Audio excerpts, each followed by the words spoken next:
You gotta take out both of them. Let's get it out. Okay.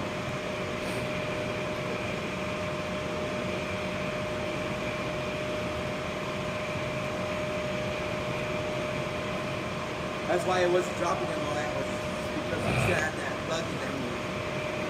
That plug. I like the plug. What?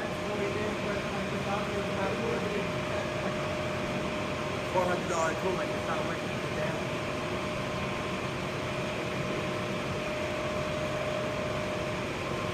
Pick your element. There you go. Guilty.